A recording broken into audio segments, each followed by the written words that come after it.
Hey, I'm Steven here with Tiny House Listings, and earlier today, actually today's January 2nd, this will be put up maybe tomorrow in a couple days, I announced that I'll be doing one video every day for the 2019. And one new series I'm going to be doing is kind of like tiny house cooking. A few months ago I quizzed you guys, a lot of you people, I don't know if you're on Instagram, but my Instagram audience, and said, would you like to see tiny house cooking, like this type of stuff, like alternative cooking or in like a wilderness setting or sometimes even in a tiny house kitchen. And overwhelmingly, like 90% of you said yes, you want to see that. So here we are. Today I'm out here cooking with one of my favorite off-grid, I guess you could say, or alternative types of cooking apparatuses, and this is called the Silverfire Hunter by a company called Silverfire. I can't remember if in the past I actually cooked with this here on our Tiny House Listings YouTube channel, but I know with other Silverfire products. But the thing I like about this one, it could be controlled, the airflow here, and it makes a big difference. And this uses biomass like most of the other stoves that Silverfire makes. So you just basically cram a bunch of stuff in there and get to work, get to cooking.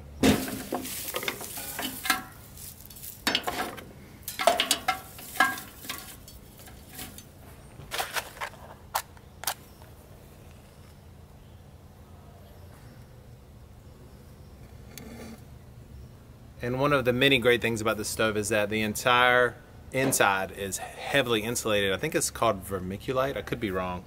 I might be thinking of something else. But once this thing gets up to heat, when you put the pot on, even if there's nothing inside, it still continues to produce heat for a very, very long time.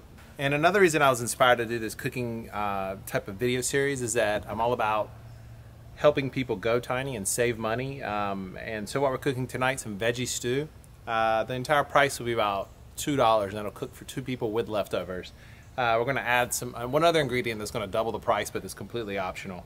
So interesting, because you know we're cooking with sticks. I mean, this place I could literally cook my entire life with the debris that's just on the ground. And the pot that we're cooking in is also by Silverfire, and it fits right on top of this cook stove. And the unique thing about it is the way it works, heat hits the bottom and has to travel all the way up the side in this inside layer before it's expelled here. So it literally, you get twice as much heat. Instead of it going up the side and away, it has to travel up, heat the entire side from the outside, and then go out. So while we're slicing up all of our veggies, we'll go ahead and put water in here, and we'll go ahead and put our rice and our potatoes in first because those take the longest to cook.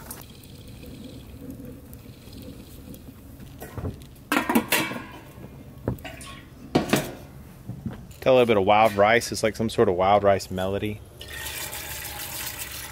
Throw a little bit of that in there. And the good thing about this type of cooking, if we realize we don't have enough water, we can just throw some more in there later. It's not a big deal. And I realize this type of cooking may be more primitive than a lot of you care to do, even if you live in a tiny house. And that's okay.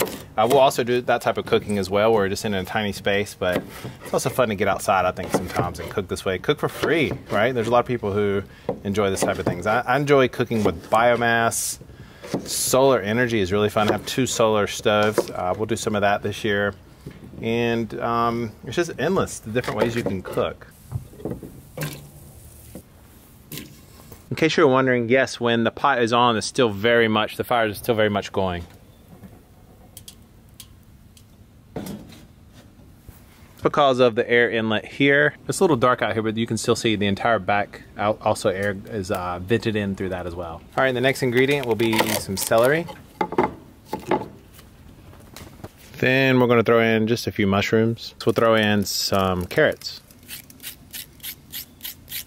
When you add up all the price of everything cooked so far, it's only about $2. And I mentioned earlier that we're going to throw something in there to double the price. It's these vegan smart dogs.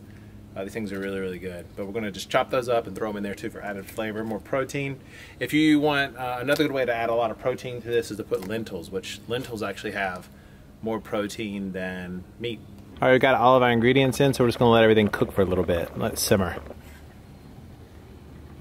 And we're also going to put a little bit of flour in there. A lot of recipes you see like on Pinterest and things like that for veggie stew call for vegetable broth, but to me that doesn't make any sense because as you start cooking these vegetables, they're cooking in vegetable broth.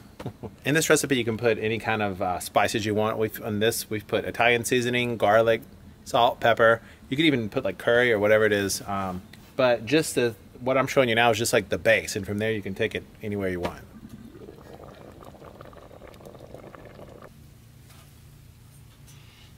Alright, so that's it for this video. Everything turned out beautifully. And if you like these types of videos, the cooking videos, off-grid, primitive, or even the ones we plan to do in the future, like in a tiny house, even the luxury tiny houses, all those things, some of the ones that you see listed on tiny house listings very commonly, we're going to do some of those as well. So if you like this type of video, please subscribe or give us a thumbs up or both. Thanks for watching. See you in the next video.